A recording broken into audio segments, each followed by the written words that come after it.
Welcome back to the show. और अब फैसलाबाद से ज़हीर अहमद साहब।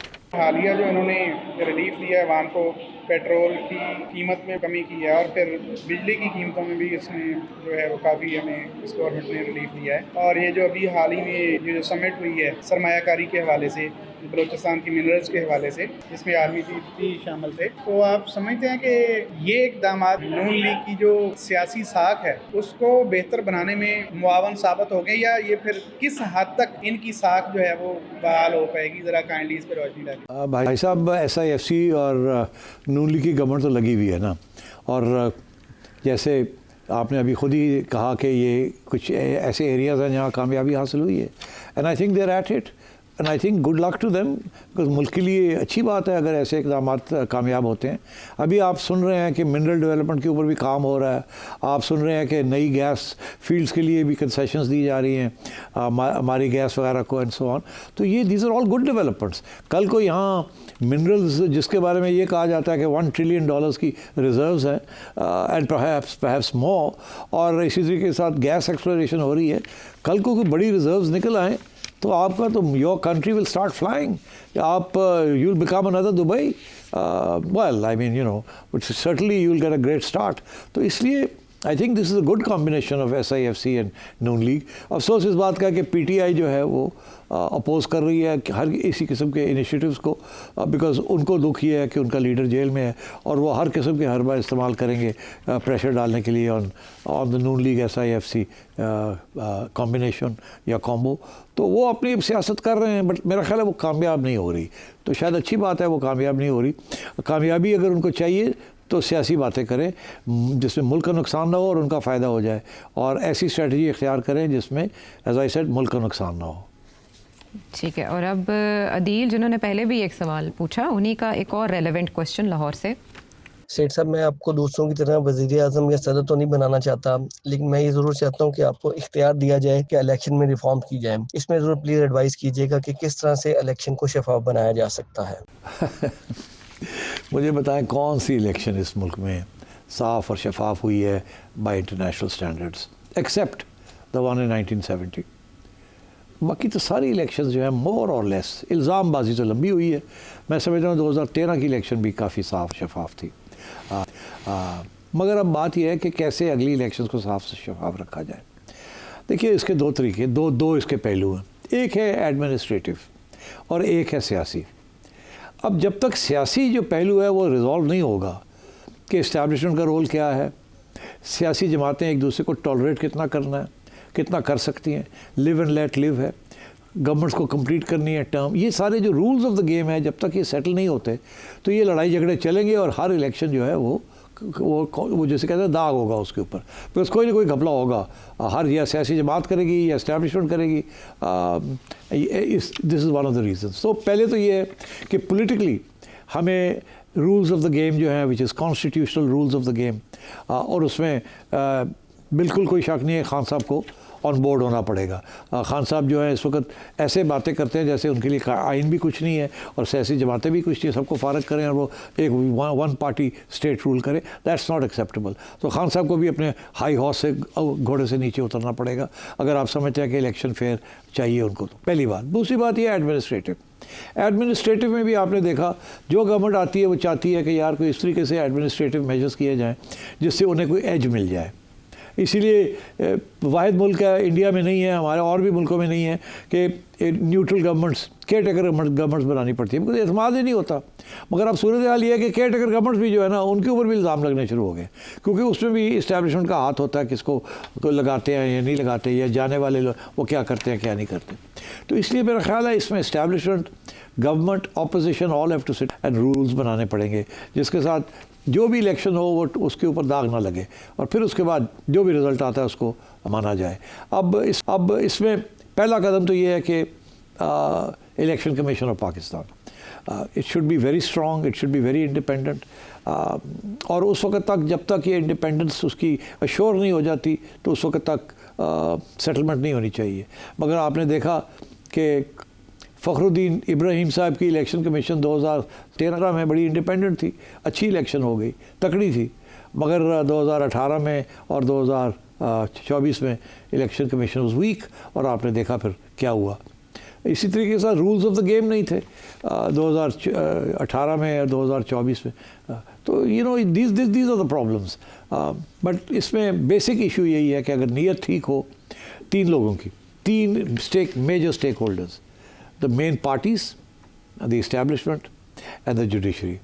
अभी प्रॉब्लम यह है कि जुडिशरी जो है वो इंसाफ नहीं देती, टिल्ट हो जाती है, कभी इधर चली जाती है, कभी उधर चली जाती है, कभी अपने पाँव पे खड़ी होकर तो सबको घुमाना शुरू कर देती है, ऐसे जैसे कि एक ऐसी आज़ाद और सुप्रीम पार्लियामेंट से भी ऊपर जुडिशरी है। तो सबसे पहले तो जुडिशरी का मसला है, फिर इस्टेब्लिशमेंट का भी मसला है, वो किसी को पसंद करते हैं, किसी को नहीं करते, किसी की पॉलिसी को एक्सेप्ट करते हैं, किसी की पॉलिसी को नहीं एक्सेप्ट करते, एंड सो ऑन। और फिर सियासी जमातें हैं जो एक दूसरे को मानती नहीं है, दूसरे को ख़त्म ही करना चाहती हैं। तो ये इस किस्म के इश्यूज़ हैं ना। आई थिंक ये इसका आसान आंसर नहीं है, बट इब्तदा हो सकती है, और वो ऐसे ही है कि वो पार्लियामेंट के अंदर बैठ के जो सियासी जमातें हैं वो तय करें कि आपस में बैठ के, और खान साहब भी पार्लियामेंट में बैठे हो, अपोजिशन भी पार्लियामेंट में, या आज की गवर्नमेंट कल की अपोजिशन एंड सो ऑन, ये बैठे वहाँ ये रूल्स बने, सब उसके ऊपर इत्तेफाक करें, and then they can try and have them implemented. और इसमें मेरा ख्याल है जुडिशरी को भी इन्वॉल्व कर लेना चाहिए कि ये रूल्स बने, you have to protect and defend these rules. But I think it's a tall order, because tolerance नहीं है, लड़ाई झगड़े बहुत ज़्यादा हैं, हेट्रेड्स हैं, नफ़रतें हैं, और एक दूसरे के ऊपर इतने ख़तरनाक किस्म के इल्ज़ाम लगाए हुए हैं, हर एक ने, कि एक दूसरे को टॉलरेट नहीं किया जा रहा। तो इट्स अ सैड सिचुएशन। बहुत बार ये TORs बनाने के लिए इलेक्शन शफाफ कोशिशें की जाती रहीं, लेकिन पार्टीज़ कभी एक लाहे अमल पर नहीं आई। सिट साहब, जो इससे पहला सवाल था ना, उसमें आपने ये कि नून लीग को फ़ायदा होगा या नहीं, मेरे पास एक इसका एडिशनल क्वेश्चन था, उस वक्त मिस हो गया, कि क्या जो परफॉर्मेंस है वो पॉपुलैरिटी का तोड़ हो सकती है? क्यों नहीं हो सकता? देखिए, पाकिस्तान जो है अनइवन जगह है, हर जगह पे एक लेवल की पोलिटिसाइजेशन नहीं है।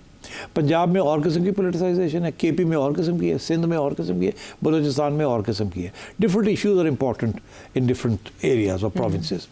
तो इसलिए इस वक्त खान साहब की सबसे ज़्यादा पॉपुलैरिटी है, बट इसका ये मतलब नहीं कि बाकी सियासी जमातें आर अनपॉपुलर, उनके भी अपना वोट है। प्रॉब्लम हमारा क्या आता है? प्रॉब्लम ये है कि ये जो सिस्टम है ना हमारा ब्रिटिश सिस्टम, जैसे अंग्रेज़ी में कहते हैं first past the post system, कि आपने 1 लाख वोट लिए, मैंने 1,10,000 लिए, मैं जीत गया, आप फारग हो गए। प्रोपोर्शनल रिप्रेजेंटेशन है ही नहीं कि अगर आपको 1 लाख मिले और मुझे 1,10,000 मिले हैं तो सारा का सारा खाता मैं ना ले जाऊं।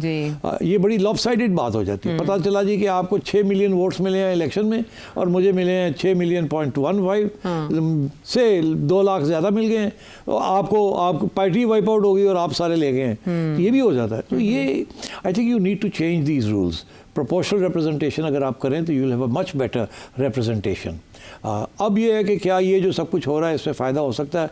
मैं समझता हूँ कि कल को अगर ये प्रोपोर्शनल रिप्रेजेंटेशन के रूल्स ले आते हैं तो डेफिनेटली PTI को नुकसान होगा और नून लीग को और पीपल्स पार्टी को फ़ायदा हो जाएगा, बिकॉज ये जो सारे इक़दाम हैं इसके साथ इनकी अपनी कंस्टिट्यूंसीज तो बन रही हैं। वो गई तो नहीं है, वो कभी इमरान के लिए बहुत से ऐसे हैं जो नहीं वोट करें, रिवाइव हो रही हैं, वो डॉर्मेंट पड़ी हुई हैं, चुप पड़ी हुई हैं, शायद वो वोट ही ना करें। मायूसी। मगर जब ये सहूलतें उनको मिलनी शुरू हो जाएंगी तो छोटी छोटी एरियाज़ में कंस्टिट्यूंसीज बननी शुरू हो जाती हैं। और अगर इमरान खान की जो पार्टी है उसकी पॉपुलैरिटी जो है वो बढ़ती नहीं है तो दूसरों की तो बढ़ सकती है ना। ये तो ज़रूरी नहीं है कि जी दूसरे जो है आपस में बिखरे हुए हैं, कल को इधर से वोट लिया पीपल्स पार्टी रह जाए और नून लीग बढ़ जाए, तो ये इट्स इंटायरली पॉसिबल। और फिर ये जो सिस्टम है ना जहाँ इंडिपेंडेंट्स भी हैं, लोगों की अपनी कंस्टिट्यूंसीज भी हैं, एक बंदा है उसको पता है कि अगर मैं PTI के टिकट पे खड़ा होऊंगा तो मुझे 1.25 लाख वोट मिल जाएगा, मैं नून लीग के ऊपर खड़ा होऊंगा तो मुझे 60,000 मिलेंगे, ठीक। मगर हालात ऐसे बदलते हैं कि वो समझता है कि अच्छी चांस है कि मेरी अब जो 60 है ये 80 हो जाए और PTI जो है उसकी जो 1.25 लाख है वो 90 पे आ जाए तो मेरी अच्छी चांस है। तो ये थी दीज थिंग्स हैपन। फिर कैंडिडेट्स आर वेरी इंपॉर्टेंट, किस कैंडिडेट को दिया किसको नहीं दिया, जिसको नहीं दिया वो PTI के कैंडिडेट को अंडरमाइन करे। ये लोकल पॉलिटिक्स भी बहुत चलती है। तो इसलिए आई थिंक ये नहीं आप कह सकते कि जो मर्जी आई हुकूमत करे तो PTI ही इलेक्शन जीतेगी, दैट्स नॉट द केस। ये यकीनी तौर पर अगर ये गवर्नमेंट की परफॉर्मेंस अच्छी रही और 3-4 साल ये चल गई और PTI के अंदर ऐसी लड़ाई झगड़े चलते रहे और कोई सोल्यूशन ना नजर आई तो the Noon league and PPP has a good chance of genuinely winning an election. Game बदल सकती है। Too far away right now. Too far away, but chances हैं उनके। अब सऊदी अरब से साजिद मलिक साहब, हमारे पास सिर्फ 1 मिनट होगा।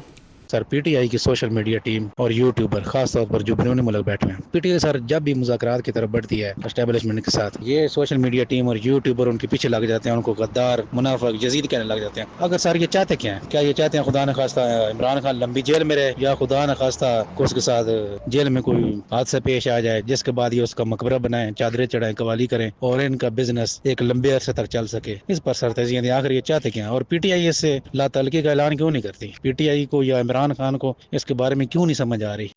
मेरा ख्याल है खान साहब को तो समझ आ रही है, मगर मेरा ख्याल अप्रूव करते हैं इस पॉलिसी को, जिससे वो टॉक फाइट। उनका ये कहना है कि अगर हमने लड़ाई करनी छोड़ दी तो हमें भूल जाएंगे, हमें ताले लगा के ताले की चाबी फेंक देंगे इस्टेब्लिशमेंट वाले। तो लड़ना बड़ा ज़रूरी है, लड़ के अपनी कुछ स्पेस भी क्रिएट करनी है। तो मेरा ख्याल है एक तरफ स्वाति साहब को गो अहेड कर लें, बात करें, देखें कहाँ तक बात चलती है। अमेरिका वालों को जाने दें, आने दें, बात कर लें, देखें कोई जगह स्पेस निकलती है कि नहीं निकलती। दूसरी तरफ ये जो यूट्यूबर्स हैं, करते जाओ यार, बिकॉज आफ्टर ऑल अगर आप चुप कर जाएंगे तो हमारी लेवरेज ही कोई नहीं रहेगी। वो सुनेगा कौन सी बात? ये नेगोशिएशंस में ये हमेशा होता है। एक बंदा होता है जो कि चाय पिलाता है, एक बंदा होता है जो लित्र मारता है। ये पुलिस वालों के पास चले जाएँ, थाने चले जाएँ, आपको पकड़ के ले जाते हैं। एक बंदा आगे कहता है तेरी बोलते नहीं बोलता, 4 लित्र मार के चला जाता है। दूसरा बंदा आता है कहता है यार चाय पी, क्यों तू पागल है, हमें लित्र खाना पहले चाय पी, वो उसकी हमदर्दी लेते। तो ये दिस गोज ऑन। आपने देखा कि जब नून लीग का भी यही हाल था, शहबाज शरीफ साहब सॉफ्ट बात करते थे, नवाज शरीफ साहब एक खड़का देते थे, फिर नवाज शरीफ साहब चुप कर जाते तो मरियम खड़का देती थी, फिर दोनों तैयार हो जाते थे जाने के लिए साथ।